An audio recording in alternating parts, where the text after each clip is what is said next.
aí, galera? Bem-vindo a este canal e convido você para se inscrever aqui, se ainda não é inscrito. Fico muito grato com essa colaboração. Hoje trago mais uma obra literária. Vamos ouvir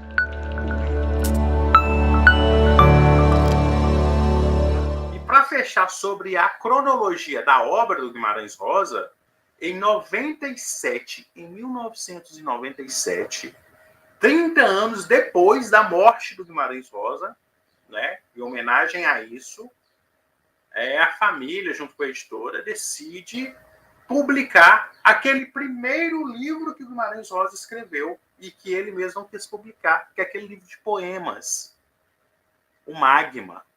Então, eles publicam o Magma em 1997. 30 anos depois do escritor morrer, né, falecer. E aí, a gente que estuda, né, pesquisa a obra do Guimarães Rosa, a gente percebe que o Magma, que é um livro só de poesias, lindas poesias, a gente percebe que ali o Guimarães Rosa começava a dar indícios do que seria a obra dele.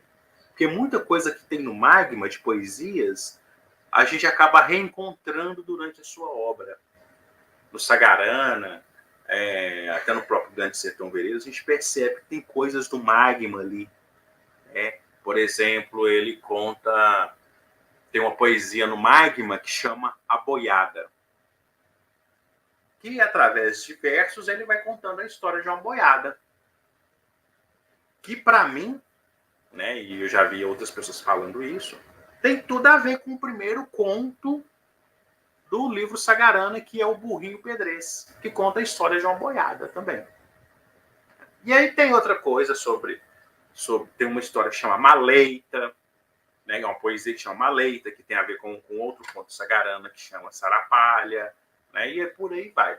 Então a gente percebe que o Magma é um livro que foi eu não falo rascunho, porque seria injusto falar isso, né? Uma obra tão bonita, mas foi um livro assim que de iniciar, o Guimarães Rosa iniciar, fazer seus testes para escrever os seus outros livros. Né? Serviu muito assim de experiência para ele escrever os seus outros livros. Tá bom? Gente, vou falar um pouco do museu, da importância do museu para vocês. O Guimarães Rosa ele faleceu em 1967. E aí, na década de 70, sobre solicitação, pedidos de familiares, de amigos, de jornalistas, de pesquisadores, o que faz? O que acontece? O Estado de Minas Gerais ele adquire essa casa e transforma essa casa no Museu Casa Guimarães Rosa, porque a casa já pertencia a outras pessoas. Aí o que o Estado faz? Ele transforma, né, restaura a casa, né, nos moldes da época e transforma aqui no Museu Casa Guimarães Rosa. Então, o museu ele foi inaugurado no dia 30 de março de 1974. Muitos de nós aqui nem éramos nascidos, né? E aqui no museu a gente tem um grande acervo sobre a vida e a obra do Guimarães Rosa. Né? Desde as suas primeiras edições, rascunhos, né? Nós temos a primeira edição do livro Grande Sertão Veredas, com dedicatória do Guimarães Rosa para os pais. Né? Nós temos coisas sobre a sua vida pessoal. Olha que legal. Estão passando aí imagens sobre o museu, gente. Olha que legal. Né? A sala de exposições, a gente sempre recebe alguma exposição. Aí tem o corredor, onde a gente tem também algumas imagens. Olha a cozinha do museu também. Essa é a cozinha do museu, né? Que foram mantidas as mesmas características da época. Aí nós temos o gabinete, olha o gabinete. Né, que a gente montou o escritório do Guimarães Rosa. Aí nós temos a vitrine, onde tem toda a obra do Guimarães Rosa e suas primeiras edições. Olha aí o Primeiras Histórias, aquele livro que eu falei com vocês. Aí a primeira edição do livro Primeiras Histórias, a máquina de escrever que pertenceu ao Guimarães Rosa, né? Pertenceu a ele, foi aí que ele fez toda a sua obra. Aí nós temos aí o Manto do Vaqueiro, que é um dos personagens mais evidenciados na obra do Guimarães Rosa. Aí nós temos o Terceira Margem do Rio, que é um conto que está no livro Primeiras Histórias, né, que retrata esse personagem, um velho que decide viver numa canoa. E aí tem a foto do Guimarães Rosa naquela viagem de 52, gente, que eu falei com vocês. Né? E imagens do sertão que compõem a obra e a vida do Guimarães Rosa. Muito legal, gente. Gostei muito dessa apresentação aí. Obrigado, viu, professor Geraldo? Deu para exemplificar aí, né, melhor o que é o Museu Casa Guimarães Rosa, onde atuam os miguelins, grupo de contadores de histórias miguelins, que são jovens aqui da cidade, né, de 11 a 17 anos de idade, que recebem um visitante aqui na casa, mostra todo esse acervo que vocês acabaram de ver, com mais detalhes, é claro, falando, explicando, né, respondendo às dúvidas dos visitantes. E o mais legal, no final da visita, eles narram trechos da obra do Guimarães Rosa para as pessoas no jardim. Então, por isso que eles são chamados contadores de histórias, Miguelin. Né? O contador de história, Miguelin, ele é um divulgador da obra do Guimarães Rosa. Como eu disse, é um projeto que foi criado na década de 90, tem 25 anos de existência, e eu fiz parte desse projeto. Né? Eu fui da primeira turma, da primeira geração do Grupo Miguelin.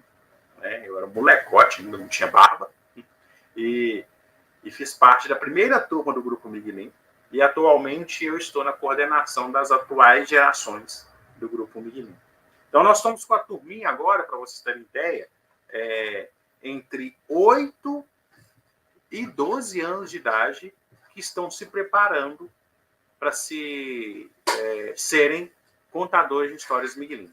Né? A gente já começou com as primeiras oficinas, nós temos as nossas duas professoras, que foram minhas professoras também, que ainda são professoras do Grupo Miguelin, que é a Dora Guimarães, que inclusive é prima do Guimarães Rosa, e temos a Elisa Almeida também, que ajuda nessa nossa equipe. Né? Então, aí no YouTube, gente, nós temos nas redes sociais também, sobre o Grupo Miguelin, no Facebook, no Instagram, na página do Museu Casa Guimarães Rosa, tanto no Instagram, no Facebook, no YouTube, tem vários vídeos do Grupo Miguelin se apresentando, tem alguns vídeos meus também, né? Com mais informações do Grupo Miguelin, esse grupo que viaja o Brasil inteiro e já foi até para o exterior divulgando a obra do Guimarães Rosa. Então, todo evento que acontece sobre Guimarães Rosa, eles sempre são convidados para se apresentar. Nós estamos chegando no finalzinho da nossa live aqui, infelizmente, eu acho que falei demais. Ô, Fábio.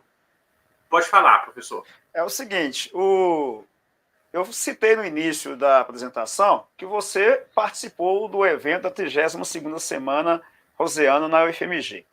E lá você falou um pouquinho da presença do bem e do mal na obra de Guimarães Rosa. Eu gostaria que você falasse um pouco para os nossos alunos aí, até mesmo nossos professores, outros colegas aí, né, que gostam de Guimarães Rosa, né, e dá uma explanação sobre isso aí. Tá ok. Então, isso é um dos temas, né, como eu falei, né, a obra de Guimarães Rosa nos permite falar sobre tudo. Por isso que a obra de Guimarães Rosa é considerada uma obra universal. O que significa uma obra universal? Que ela não tem tempo. Né? Então, pode passar daqui 700 anos, a obra do Guimarães Rosa ainda vai ser uma obra contemporânea. Vai ser uma obra que remete ao que está acontecendo agora. Então, por isso que é uma obra atemporal, uma obra universal. Né? Porque lida sobre isso, sobre os nossos conflitos internos, sobre o que se passa com a gente, sobre os nossos sentimentos. Por isso que ele fala que o sertão é do tamanho do mundo. O sertão está em todo lugar. Por quê? Porque o meu sertão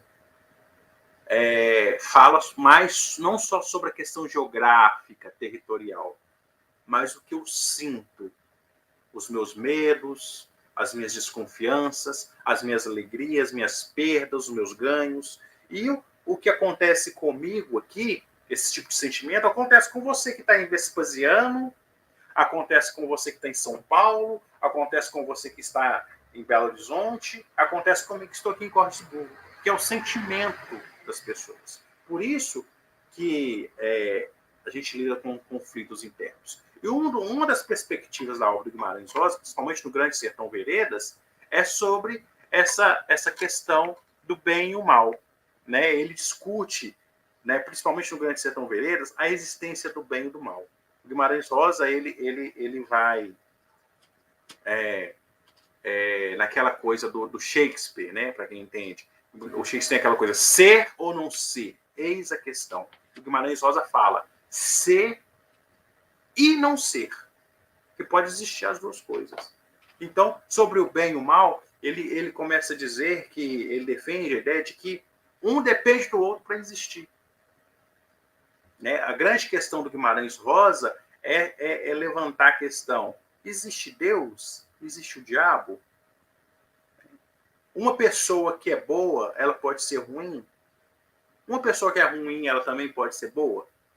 E ele levanta essas questões para a gente, né? Principalmente dentro do Grande Sertão Veredas. Né? Um homem que, na verdade, ele pode ser um homem cruel para algumas pessoas, ele pode ser um bom pai. Um bom pai, ele uma pessoa que é boa para outras pessoas pode ser um pai ruim. Isso está muito dentro da nossa realidade, de um livro que o Guimarães Rosa escreveu na década de 50 e que hoje a gente discute dentro da nossa própria sociedade. Né? Essa questão de existir o bem e o mal, o certo e o errado, é a questão dos paradoxos, né? Do complexo, da questão da dualidade, do sim e do não, do certo e do errado, do bem e do mal. Né? Então é isso que Guimarães Rosa discute. Ele não dá resposta, ele fala que vivendo isso, na verdade, a gente aprende a fazer maiores perguntas, e isso é o mistério da vida. Na verdade, eu não dei resposta nenhuma, né, professor? Na verdade, eu só instiguei as pessoas a buscarem suas maiores perguntas mesmo. Eu acho que a vida é assim, o Guimarães Rosa fala, que a vida da gente é uma grande travessia. O real não está nem na chegada, nem na saída. O real se mostra para a gente no meio da travessia, enquanto a gente está vivendo. O importante não é quando a gente nasce, nem quando a gente morre, mas é o que a gente consegue adquirir enquanto a gente está vivendo. Adquirir como? Conhecimento, sentimento, essa perspectiva de vida. Fazer inveja nos meninos que estão loucos para comprar os livros depois dessa fala sua, depois dessa palestra, só para fazer inveja. Amiga, vou começar, calma. Tutameia. Vai falando um pouquinho para eles aí, se você puder, né? Primeiras histórias, você já falou. Primeiras histórias, Tutameia. Recado do Morro, né? Eles adoram, né? Quando eu trabalhei com os meninos, adoram esse livro. O Recado do Morro, gente, é um estudo de astrologia maravilhoso ali, no meio ali. Se você quiser saber de astrologia, você leia o Recado do Morro. É um livro... Tem muito a ver com as montanhas lá da região de Cordesburgo, né? A Gruta do Maquiné. O Recado do Morro, chama Recado do Morro, pessoal, é porque fala de um morro da Garça, que é o nome da cidade que tem aqui, que ele é considerado Pirâmide do Sertão, porque é um morro, por exemplo, Morro da Garça está a 70 quilômetros de Cordesburgo, e a gente consegue ver esse morro, essa montanha daqui de Cordesburgo, de tão aparente que ele é. Guimarães Rosa fala no conto, o Morro da Garça é belo como uma palavra. Olha que bonito isso. Né? E conta a história desse morro. Né? E as pessoas vão trocando recados, pensando que é o morro que está dando esse recado para as pessoas. E olha que interessante, são 7 recados dados por crianças, músicos, loucos, então pessoas com sensibilidade. É muito interessante esse conto, é uma boa recomendação, viu, professor? Eles vão se apaixonar por seu Gurgulho, porque para mim um dos melhores personagens de Guimarães Rosa é seu Gurgulho. Para mim é o personagem principal. Isso, Noites no Sertão. Você já falou Noite do sobre ele, né? Sertão tem o conto lá, Dão Lalalão, e tem o conto Buriti, que é muito bom também. Muito bom, E quem gente. tiver interessado um pouquinho mais em biografia, Fábio, porque eles perguntaram para vocês a respeito de biografia. Se alguém escreveu biografia de Guimarães Rosa, depois você pode responder para eles aí. Mas você tem em conta algumas correspondências. Uma deles que eu tenho é essa aqui, ó, né, Guimarães com o Eduardo Bizarri. Mas ele tem correspondência com a mexicana também, que esqueci o nome dela aqui agora, que ele também fez uma correspondência com ela, que também está registrado, né? Esse é maravilhoso porque foi um tradutor do livro Guimarães Rosa para o alemão, né? Então Guimarães Rosa dando dicas para ele como certas coisas como que deve traduzir algumas coisas. Imagina falar do sertão em italiano, imagina falar do sertão em alemão. E são as melhores traduções, viu, gente? Por quê? Porque esses tradutores tiveram a oportunidade de ter contato com Guimarães Rosa. Então Guimarães Rosa explicava de forma esmiuçada para eles como eles deveriam fazer essa tradução, né? Então tem histórias maravilhosas aí para quem quer enfronhar mais e se identificar mais com a obra de Guimarães Rosa, entender mais da obra de Guimarães Rosa, é justamente sobre essas conversas que Guimarães Rosa tinha com seus tradutores. Assim. Muito bom. Foi um acervo muito bom aí, viu, professor? Eu queria agradecer a vocês, viu, pelo convite, pela confiança, né, essa sensibilidade, né? Eu acho que precisa mais disso nas escolas, né? Esse tipo de iniciativa de vocês, né? De mostrar para as pessoas o quanto é importante a questão o quanto é transformador a questão da arte, da literatura, da história, das ciências humanas, enfim, né? Da educação no geral para as pessoas. Coincidentemente, ele disse essa frase 3 dias antes de falecer. As pessoas não morrem, ficam encantadas. Foi durante o discurso de posse dele na Academia Brasileira de Letras. Eu não sei se já era um presságio, uma mera coincidência, apesar que eu acredito que na obra e na vida de Guimarães Rosa nada é coincidência, nada é por acaso. Tá bom?